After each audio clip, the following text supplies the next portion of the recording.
and welcome back to another episode of JP and the Beans Talk. You bet. Beans, we're back for another fun-filled episode. I think we're each more well-rested than previous episode. It's all relative. It's all relative. A little bit better. I'm still exhausted. Of course. But that's just my life. Yes. I'm just tired all the time. That's just where we're at. But it's great. We're here. The energy is palpable. It's growing.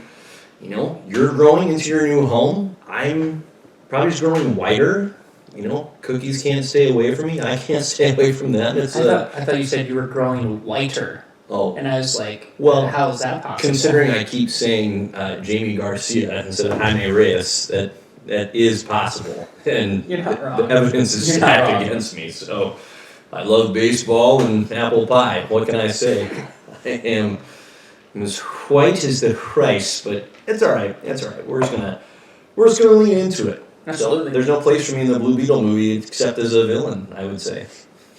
That's my destiny. Oh, sad. But I'm happy to be here. Yeah, it's great. You've, we're almost into September. This will be our last August episode. Right. Which is kind of wild. Dude, it went by so quick. Yeah, because as soon as August ends, obviously summer is officially done. So we get into the fall season real quick. You've had your first fantasy football draft. Yes, I did. Good for you. Yeah. I snuck into the very back end of my fantasy baseball's playoffs. Okay. So, wow, feeling really good. Right now, we'll probably get smoked in the first round, and that'll be it. But you know what? That's an improvement over last year where we didn't even make the playoffs. Right. Is all. My team are the Midgard Morons. Yeah, I feel really good about the name. I don't know if anybody else in my league really appreciates it or understands the reference, but I get it, all right? That's what matters. When you tell a joke, you have to get it. And if you do, it doesn't matter how anybody else does or does not laugh. Well, I have Deshaun Watson as my starting quarterback, so you can already tell that my name is inappropriate. Wow. I mean, it's put up on a tee. So. Speaking of jokes that no one laughs at, I remember once upon a time, this is maybe 8 years or so ago, I was living in Northeast Iowa, Cedar Falls at the time, and went to the Octopus Bar and Lounge to listen to a buddy who was doing a solo musical set, but he was one of several individuals that were getting their time at the mic. He was doing music, others were doing, I feel like there was somebody doing slam poetry, which is interesting. It's a choice. Then there's another guy who decided to step up and take his shot at being a comedian. And after the third or fourth joke that he provided that fell completely flat, no one in the room was laughing. And here's the reason they weren't laughing. Not only was it not funny, but it was somehow both not funny and just completely in poor taste. And often that's a part of comedy, right? Like that's an element to it. Like when you make a joke, like it's at somebody or something's expense. This guy managed to string together several jokes in a row that were at somebody's expense and not in a way that was funny at all. And this guy had I can't remember if it was one of his buddies who was there to give him moral support. Pretty sure that's who it was. Who was standing off in the corner about 10 or 15 feet away from this guy with his hand just like on his chin, watching him just light himself on fire. And after the fourth joke, there's a good 2 seconds of just silence, which feels like 20 seconds. And after the 2 seconds goes by, the buddy sitting in the corner just goes, Jesus Christ. That's a good friend. That's a great friend. He's like, you're done. He's like, you're done. Get off. It was incredible. You tried. Right. Just step away now and cut your losses, whatever they are. They're significant. But oh my gosh, that is a memory that as much of my brain has dissolved into pure mush in the years since. That is one memory that has stuck with me. And I occasionally just pull it out of the archives for my own mirth. There's nothing. It's just so uncomfortable too, I'm sure. Yeah. Oh, it was. Yeah, it was deeply uncomfortable. So the JC drop was well timed. That was the funniest part of the night. Ironically enough, it's like, now that's funny. That was great. Everything was meant to be a joke. No, that was incredible. So all good things. All good things. But hey, we've got Blue Beetle to talk about tonight. We do. That's exciting that we got to see that. So I'm looking forward to unpacking that most recent DC film. I'm sure we're going to get to another classic JP and the Beans top 5 because holy smoke, we're at the end of the summer. So we're going to look back on the summer that was and bring some positive energy and attention to the flicks that we've enjoyed over this past summer of 2023. And there's a few news and notes, ramblings and news that we'll catch up on. So looking forward to it. Anything else you want to say right out of the gate, my friend? Okay. Let's hit the news and notes right away. Okay? So, Ahsoka coming out. We're recording this 2 days out from Ahsoka, which comes out August 22nd. That's a Tuesday for those of you counting at home. And I, for listeners of the pod, may recall that I brutally mispronounced Ahsoka's name, I don't know, 4 or 5 pods ago, similar to Jaime Reyes, me going Jamiee Garcia. I think I said like Shaka or something that's not even freaking close. So apologies. And again, I am so white. But I am mildly looking forward to this. I, as the name mispronunciation would suggest, don't have any vested interest in the character. My kids and I have just, within the last couple of months, started watching the Clone Wars cartoon, so I've now been officially introduced to the character of Ahsoka. I thought that Rosario Dawson portrayed her phenomenally in Mandalorian season 2, but again, I didn't know anything about the character ahead of time, so what I saw in Mando season 2, I'm like, this is great, but again, I just don't feel like I'm coming into it with any prior expectations, but I would say I'm going to watch it, I'm going to give it a chance, I'll watch the first couple episodes, and then I'm going to give myself an out. If it sucks, I'm out. Fair enough. I'm not committing to it. But I would like to give it a chance and see what happens. I'm pretty sure Hayden Christensen's back. I think. Don't hold me to it, but I'm 90% sure. Hayden, you rascal. Isn't that there, right? Yep, I'm smart. Okay. You're very smart. Incredibly well done. What's your feel towards this? Are you looking forward to it? Give a flying flip. I can kind of give a flying flip. That's perfectly fine. Well, I gotta be in the right mood for Star Wars. And I think I need to finish Clone Wars before I go watch Ahsoka. Okay. So, and I mean, like, I'm on Ahsoka. Like, I'm not like, oh my gosh, fantastic. But I'm also not like, worst character ever introduced. Like, she's solid. She's solid. But I don't know if that's like, I'm dying for a live action series for her. Sure. So, and also there's some Rebels characters in here from Star Wars Rebels that I've never watched. Gotcha. So like also on my Okay. So where I may be, I can classify myself as medium to medium well on this. You're pretty chill on this right now. Yeah. You're not committing to watching the first 2 episodes. No. Okay. Fair enough. Now the burden lies on me to fill you in on how it was. We'll see. We'll see how I'm feeling. Our boy Volstagg is in this. Ray Stevenson is pulling a what's his character's name? Balin Skull? Skull? Yeah, he passed away, didn't he? Ray? I think Ray's still alive. Gosh, I hope so. If he's dead, sorry, bud. What? No, he's super dead. I'm sure he passed away. Whoops. Okay, so he will not be back for season 2. Spoilers. Either no relatives of Ray are listening to this. Or he'll be recasted. He can be recasted. Yeah, died in May. Okay, awkward. Tough break, bud. Hopefully he goes. I thought I saw that. Wow. Hopefully he goes out on top. Good for Ray. I don't know how to recover from that. Was there anyone? No, cameo in Mando season 2 is fantastic. Here's where I'm at. I'm all for. I'm open to a quality Star Wars show just capturing me. That's great. Yeah. Do it. Give me that quality. And here's why. Most recently, Riles, per recommendation of your new roomie, I dove into Andor. And it was delightful. Okay. It was delightful. I don't know what I expected other than I went in with an open mind going, this could be okay. I don't know if it'll be great, but I think it'll be okay. It was, from a craftsmanship point of view, it looked amazing. The dialogue was very intentional, was very layered.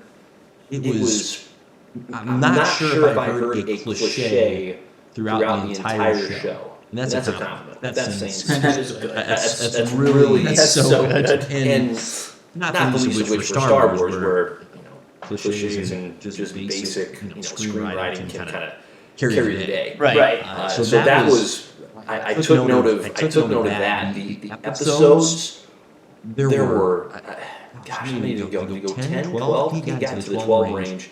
I'm forgetting the exact number now, which is embarrassing. I just finished watching this.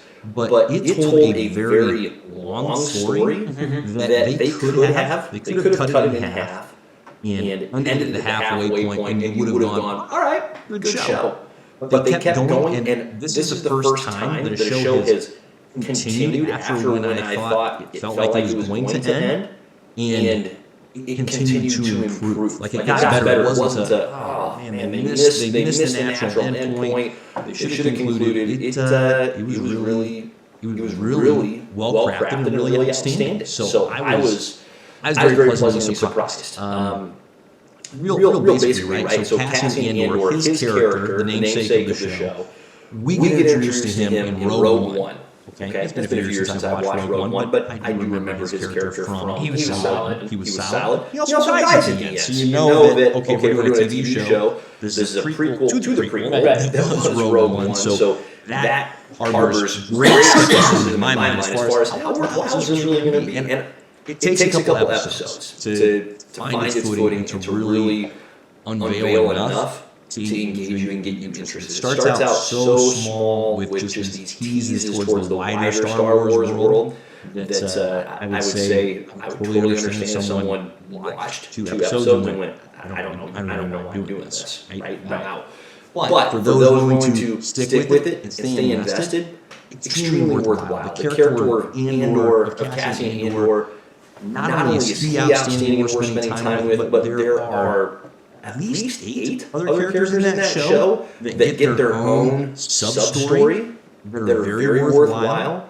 It's I don't want to just spoil it and get all the way into it for those that haven't seen it. If you haven't watched it, watch it.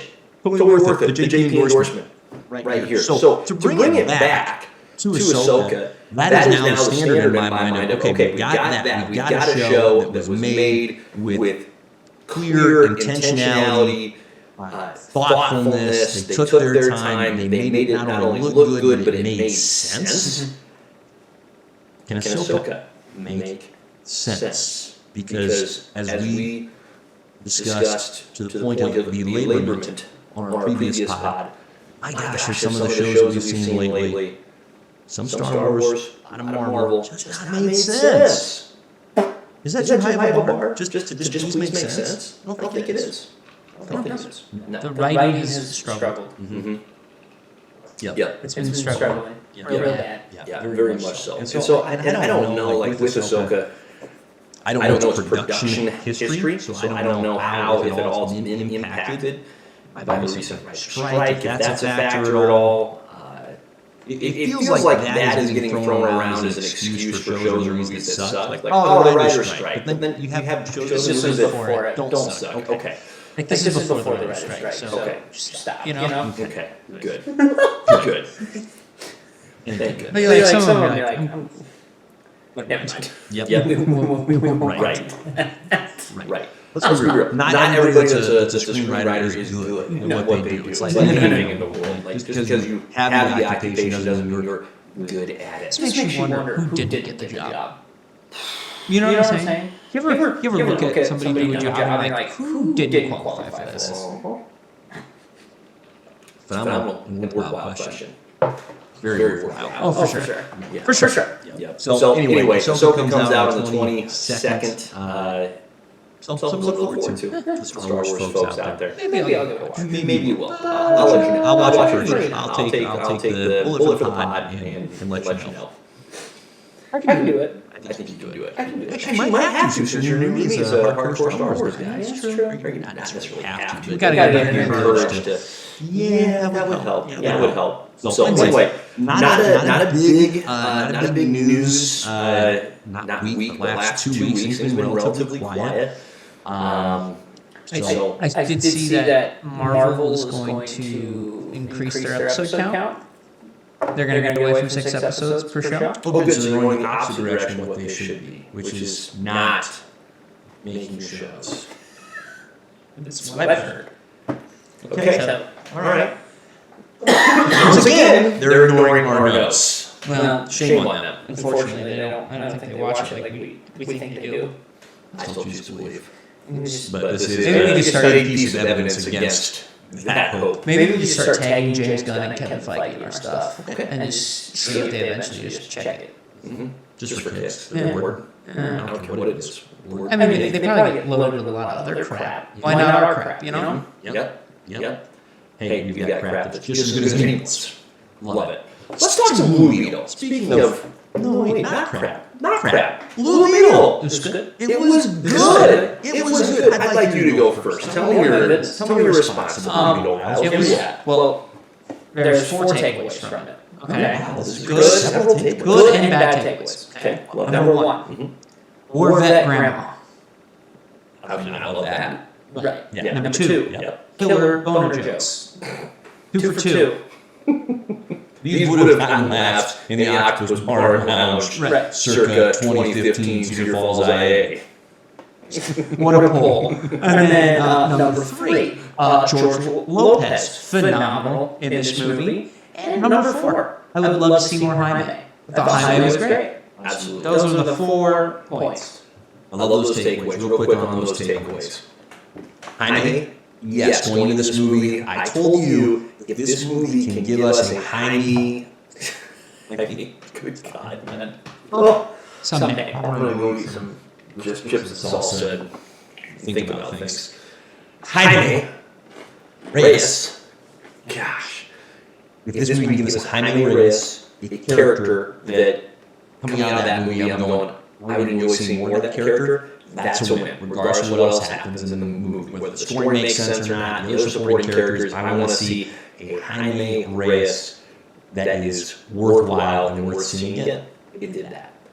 George Lopez, he actually provided value in this movie. He's great. Like, he obviously provided plenty of levity, plenty of the comedy, but he was able to give more than that, which I don't think I anticipated. So kudos to Jorge or George. I don't know anymore what it's supposed to be, so I'm just digging my grave even deeper. George is good. George is good. I think Okay. Jorge here is overkill. Okay. That's an overcorrection you're saying. Receive. I'll mess up again later. Bring it back. Grandmothers with machine guns, fantastic. All the friggin' time. That was great. So dumb. I did not like it. Of course it was dumb, but it was great. It didn't make any sense. Nope, but it was great. Like, what a choice. Yeah. And I'm sorry, what was your fourth point? Your fourth takeaway? Boner jokes? Boner jokes. Always welcome when well-timed and well-placed. In case they were. 2 for 2. Pretty good. Not just 1, 2. And they were both great. It was impressive. Biggest laugh of the movie, I think. Yeah, it was really well done. I thought, pardon me, if the movie, this is not a fair comparison, so I'm going to make it and then provide some immediate caveat of this isn't what I'm trying to do. I think of Black Panther and how such a significant piece of Black Panther was the fact that you had a African-American director and an African-American cast, Right. and an African-American story of sorts. Obviously set in the fictional nation of Wakanda, so I'm not trying to go too far at that example. But that was significant, right? More, I don't know how delicately to say this, so I'm just going to say this. Like, I don't understand what it's like as a white person to be a minority, right? Clearly, I mispronounce George and Jorge, Jaime and Jamiee constantly. It's brutal. I'm looking at the cast list, for example, of the guy who played Jaime Reyes. I have no idea how to pronounce his name. Riley, it's Xolo. Zolo? It's gotta be. That's the best guess I got, but I'm just guessing. Point is, I do live in a white man's world. I'm in the majority, not the minority. But I like to think that I can at least recognize and appreciate when, hey, something significant happened here. We had a movie in Black Panther that came out with all the aforementioned attributes, and it was an outstanding movie. And that has, I hope, I don't know, but I hope opened up more doors, more opportunities for talented actors, actresses, directors, screenwriters to get their shot, right? This movie, not as good as Black Panther. I don't think. Black Panther to me is outstanding. This movie, good. Not Black Panther level.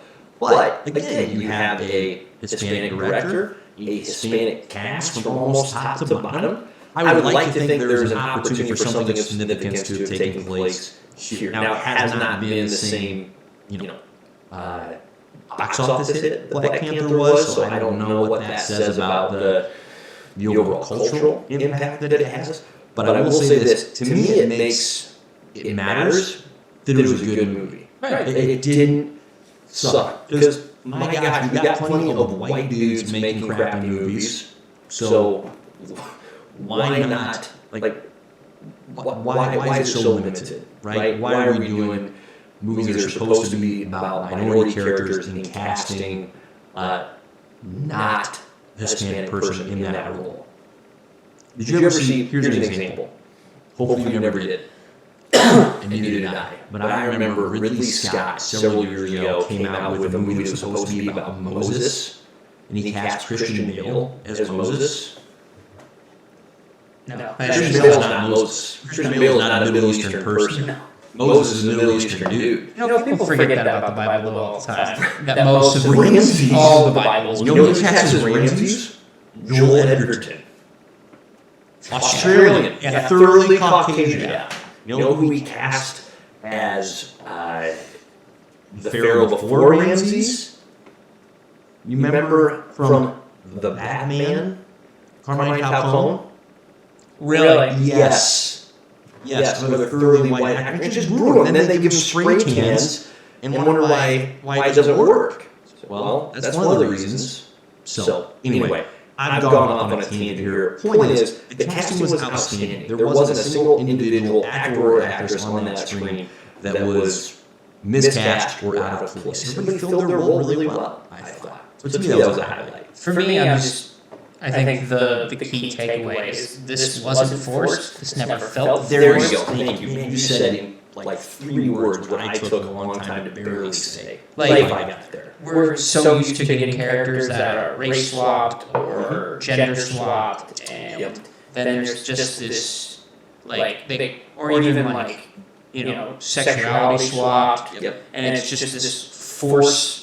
Like it's not well written. It's just agenda-driven. It's right, not and it's just like, look at what we did because we want your attention and we want your money. And Disney, specifically, has been really, really bad with it, and it's noticeable, and that's why they're losing a lot of money. Yeah. Crazy. But I mean, don't even get me started on Snow White. But anyways, my point is, this was not forced. This was a great character already established in comics with this background. I think it was phenomenal. Yeah, totally agree. The story teased enough, and to its credit, I don't think it tried to do too much, right? Like it didn't go into this, well, you have to save the entire world kind of sticks. Like it kept it fairly localized. It felt actually most similar to me to, and probably too similar at times, to Iron Man. I got that too. Right? You have Tony Stark battling Obadiah Stane, the Ironmonger, and then you have Jaime Reyes battling Carapax. It felt so Iron Man, Ironmonger. It was just so dang similar. Yeah, except he's redeemed at the end. Yes, Gary That's Patton what is I redeemed, mean. but not so much. No, but Yeah, it's What other positives we had? What other things you took away that you were really pleased with from Blue Beetle? I think the main takeaway here was family. Mm-hmm. and I think they nailed it. Mhm. Like, it was great to see a good family dynamic. Agreed. So, yeah. And also, we haven't really talked about the action sequences. I thought the fight scenes were fantastic. I agree. They were fluid. They were That's a really good pull. They reminded me a lot of Aquaman. Because Aquaman's fight scenes were very fluid. Yep. And I enjoyed that. It's just a nice little flow through. Yeah. So, not choppy. Like they're able to show the whole action sequence. Like they're not using rushed camera swaps Right. to kind of veil the fight choreography that may not be that sharp. That's a really good point. Yeah. And I think also just a great showcase of his capabilities. Yep.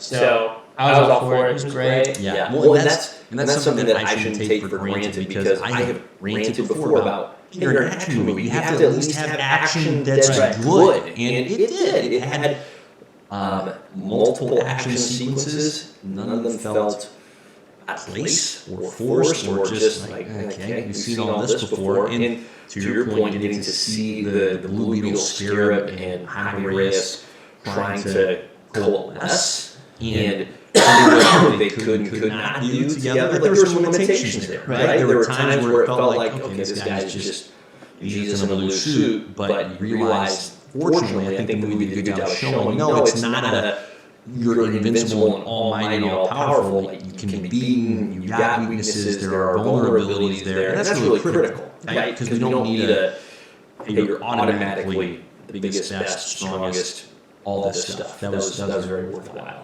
Yeah, and that's totally agreed with that. What do you think?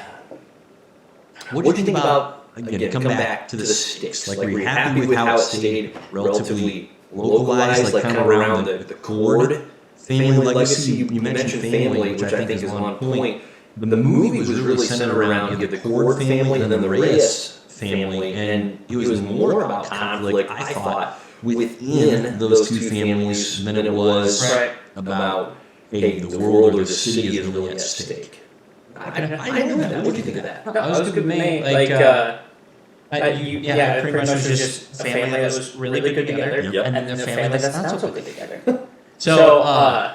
But I mean, where was I going to go with that? I've got a thought. No, because I was thinking about this earlier. Something I really appreciated about the family dynamic is that Jaime's family, we see immediately, right? He comes home from college and they care about him.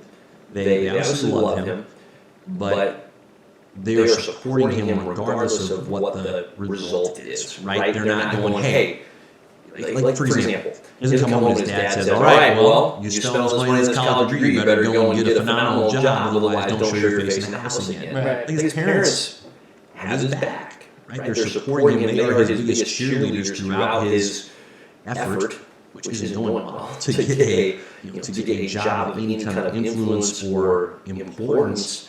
And that I don't want to take that for granted either, because there are so many movies, so many stories where you have these, the rags to riches paradigm, where the character that starts on the low end of the societal totem pole doesn't receive the actual affirmation or affection from those around him until he or she has reached the heights, right? And then it's like, oh, well, yeah, of course you're awesome, you're beautiful, you're spectacular, all this. It's like, well, that should come before the strength is gained or the influence is gained. And so I thought that was something that was portrayed really well. That the family, the Reyes family, is a good, is a healthy and supporting family regardless of circumstance, whether he's got the Blue Beetle Scarab or he's picking gum off the bottom of the tables. That was pretty cool to see. Well, and how often do you see a superhero with a full family unit? You know? Right? Not very often. Usually, I mean, technically, spoiler, but halfway through he does lose his dad, but it doesn't really feel like he still has a sweet last moment with his dad. Yep. And I don't feel like it.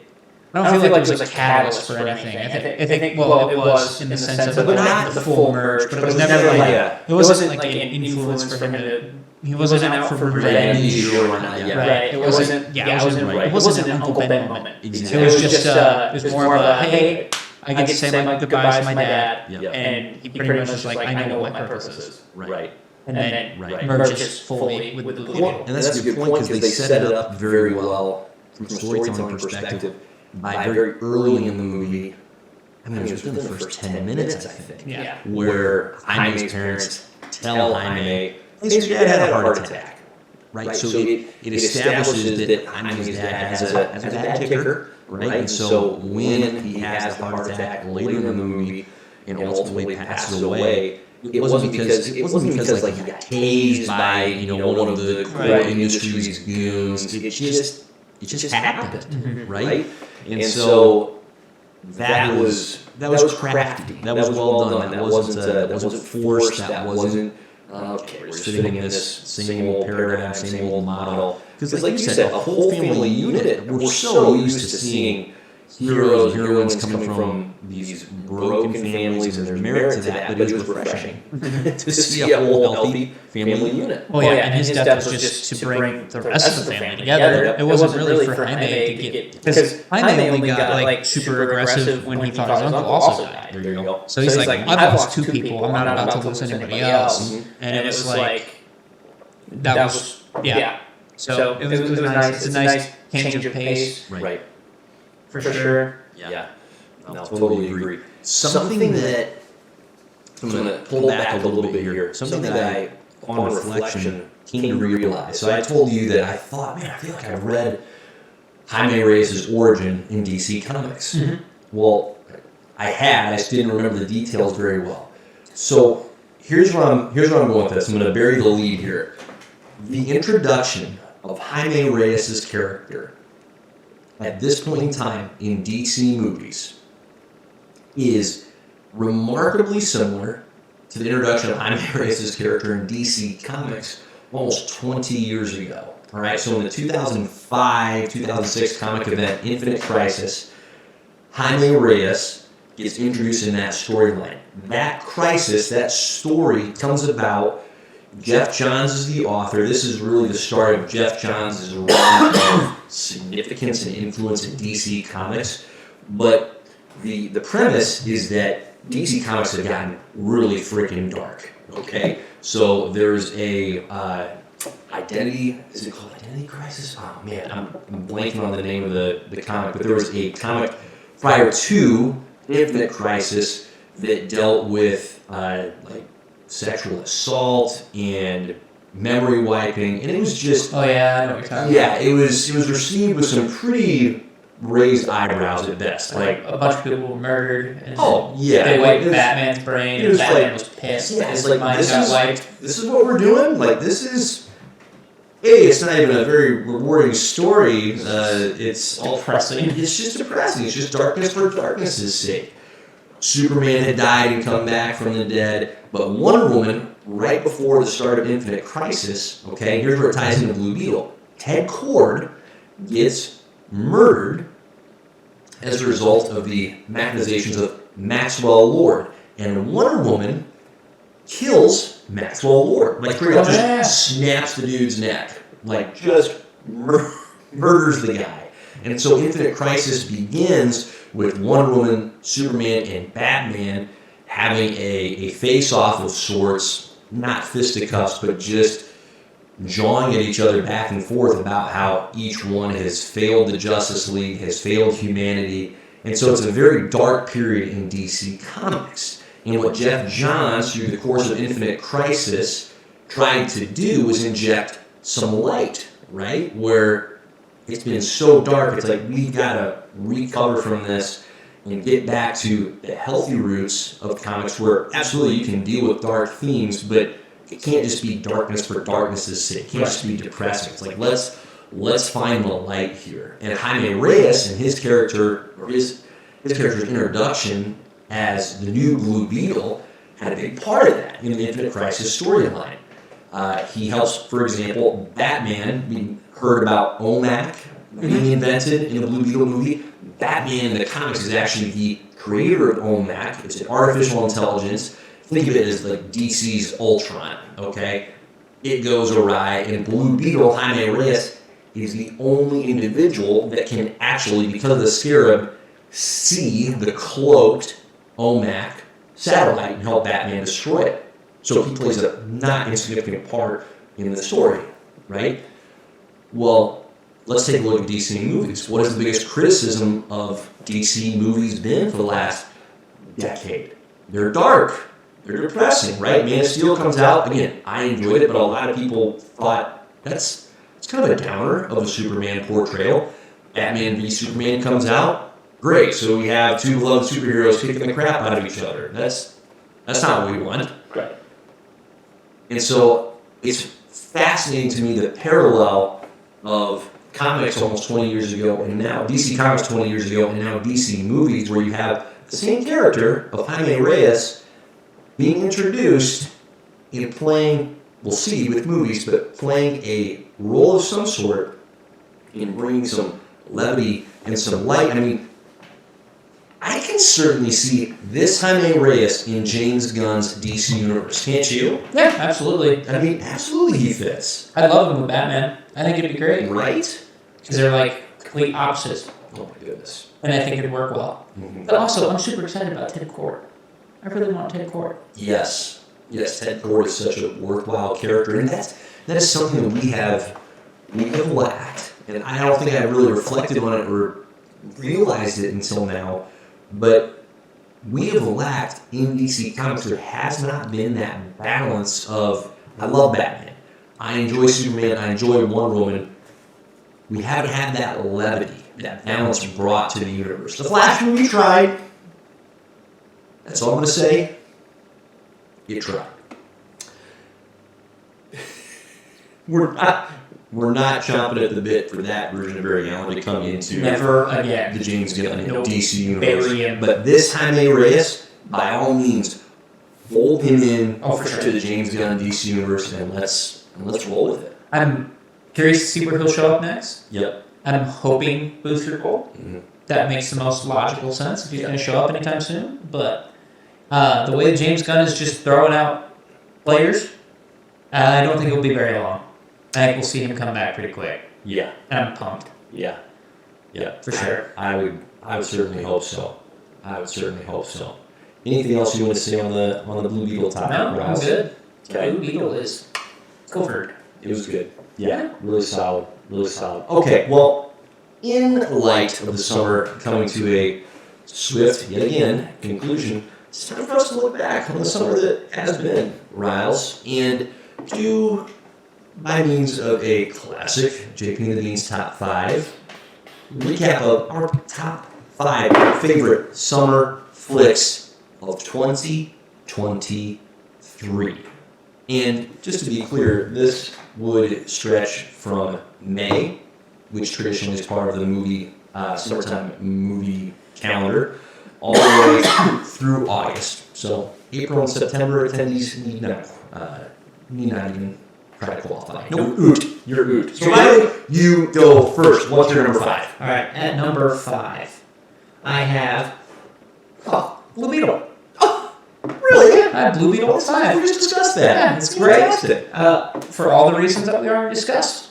Very, very hopeful. It was a nice 2-hour getaway. I didn't feel like I had to be super invested in the movie. It was a great action movie. Sure. Great fights. Yep. And for all the other reasons we talked about. I love that. Yeah. Blue Beetle, 5. Blue Beetle, number 5. All right. Number 5 for me, The Flash. Totally kidding. No. I would say if that's even in your top 5, your list is wrong. Flash sitting at number 6. Number 5, Blue Beetle for me also. We don't need to go over all the reasons. It was fun. Yeah, Blue great. Beetle, number 5. For me, number 4, Teenage Mutant Ninja Turtle Mutant Mayhem. Okay. Number 4 for me. Love the creativity of the animation and I loved elements, as we discussed on our previous podcast, I loved elements of the recharacterization of Turtles, of Master Splinter. Fascinating to see what they're going to do with Shredder, with the Rogues Gallery. There are plenty of avenues that it chose to travel down that I wasn't particularly fond of. But overall, it was an enjoyable movie. Had a fun time seeing it with you, with Wesley. He had a great time.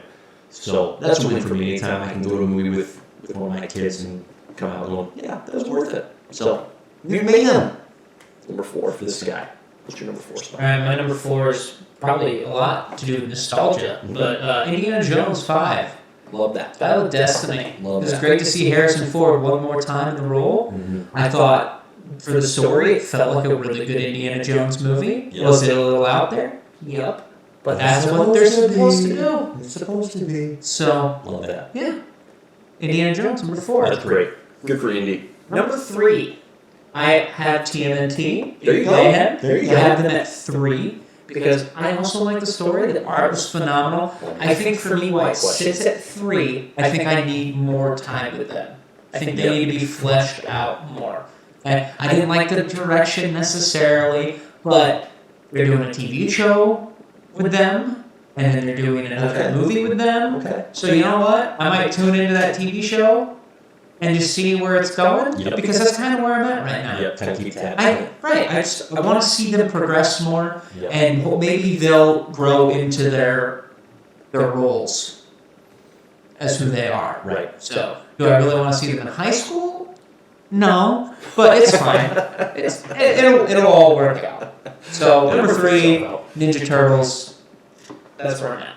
That's fantastic. Great pick at number 3. My number 3 is Mission Impossible Dead Reckoning Part 1. Great time. Great time at the summer movie-plex. That was fantastic. Clocked in just shy of 3 hours, so not a brief movie, but probably could have trimmed a solid 10 minutes off and been just fine. Holding open-handedly to this particular Mission Impossible movie as far as where it falls on my Mission Impossible hierarchy of personal preference, because it is a Part 1, so we'll see what Part 2 does. But what a blast. Tom Cruise, please don't die anytime soon. You're going to die making a movie sometime, but wait until later, please, at least until after Part 2. It was a blast. Mission Impossible Dead Reckoning Part 1. My number 2. Across the Spider-Verse. It's my number 2. Phenomenal animation. It's the best there is. It's the best I've ever seen.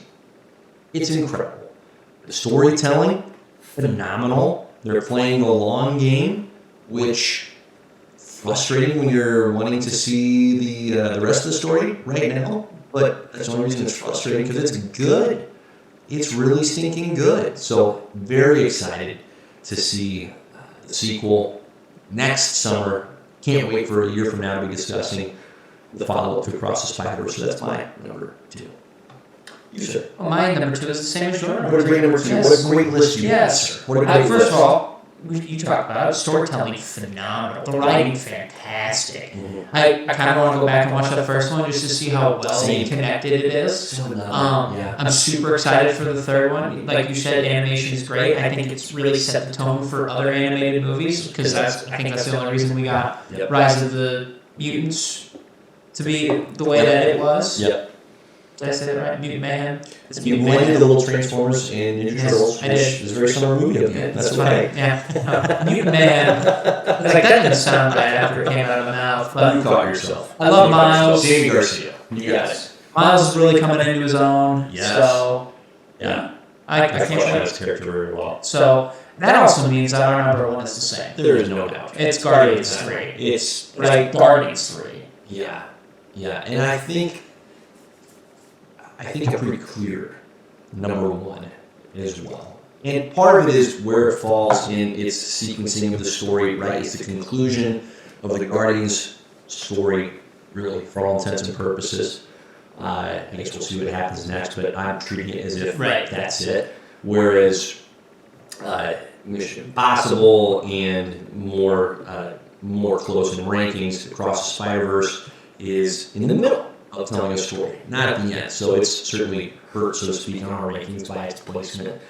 But neither here nor there. Guardians of the Galaxy 3 is so freaking phenomenal. And I know all three movies have had great soundtracks. This particular soundtrack is my favorite. It's more of my it was a great mix. Yeah. Phenomenal blend.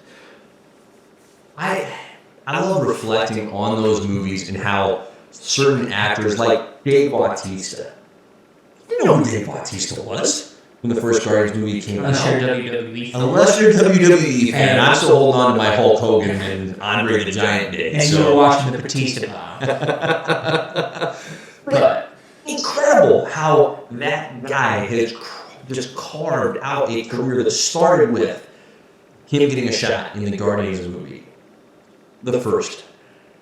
Love seeing that trajectory and the caliber of character development in those movies is second to none in all of the Marvel movies. There have been outstanding character developments, so I'm not saying it's standing alone at the top, but it's right up there with the character development that we saw from the Iron Man character, that we saw from Steve Rogers and his Captain America trajectory, from Thor, from what we've seen in Loki and his show. It's great. So love getting to spend time with those characters. What do you got on that front? Man with a bang. Oh my. Like it's one of those few trilogies that was good all the way through. Yep. Like probably strong. Arguably the best trilogy we've gotten in the MCU, which if you would have told me that 10 years ago, Nope. I would have called crazy because Guardians came out. I'm like, I don't know why they're making this movie, but I can't. And then it came out. I was like, this is fantastic, phenomenal movie. And then it's Around a CGI raccoon. this one specifically. Yes. Yeah, exactly. My mom was watching it. She's like, "This movie's terrible," and not in a bad way. She's like, because of the raccoon. Right, the She's emotions. like, "This is awful." Yeah, it's messing with her. Right. So it's like you can do that with a talking raccoon. That's incredible. It's impressive, is what it is. Yes, it is. So Yes, it is. but yeah, and arguably, it was fantastic. It deserves all the good things, and honestly, it's in a weird way. It also set the tone for the next DCU. In a weird way, because it's like this is what James Gunn can do with a trilogy. Yep. Now imagine if you give him all the toys in the toolbox. Yep. And just see what he can do. That's such a good point. The amount of skepticism that I felt towards James Gunn and his approach to the DC role. Oh, me too. In terms of not just overseer and shepherd. There might be other words that are better, but I'm going to go shepherd, where he's going, no, I'm actually going to write and direct some of these. That, as we talked about, just I didn't sit well with me. I didn't have high hopes for that. But boy, did that change after seeing Guardians 3, and then I realized, oh, you're better at this than most people who are given these opportunities to tell superhero stories. You're better. So, yep, let's.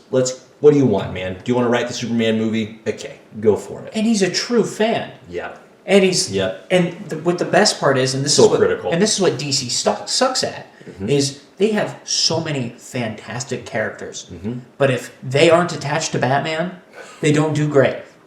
Right. Like he's got Superman, awesome. Batman, awesome. Wonder Woman, great. Yeah. But like outside of that, you have Green Lantern and the Flash.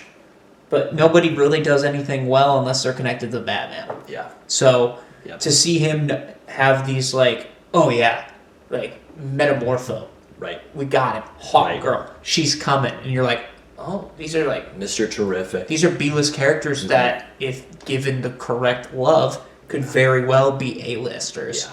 So I'm super pumped about it. Yeah. And I was also on that train of I'm a little nervous. Because I was like, I don't want them all to be a little out there, but I'm like, just let them cook. Yeah. The trust bank is pretty full right now. The deposits are running high, so totally agree. This DC might take over I think it's inevitable at this point. Yeah, I agree. Marvel's leaving the door wide open. Okay, bonus time real quick. There are a few movies, 3 in fact, that I did not see this summer that I would like to see. Okay. Good time. Number 3, Transformers: Rise of the Beasts. That was my honorable mention. That's great. I didn't get around to seeing it, and I would like to see it at some point. Also, weird, crazy ending. Did I tell you this? No. Do you want to know? Oh, 100%. Okay, so it's really not that big of a deal, but it's like, you might like it. So, at the end of the movie, the main human character in the movie, right? Yes. Like, he's cool. Yep. Like, good with electronics, of course. Of course. So, he goes and, like, helps the Transformers fight. Of course. And at the end fight sequence, he's actually the only human being to do anything, because he pairs up with the main Transformer in this movie. That's not Bumblebee, right? Nice. And like gets a suit of armor, Sweet. and then is fighting alongside Optimus Prime, right?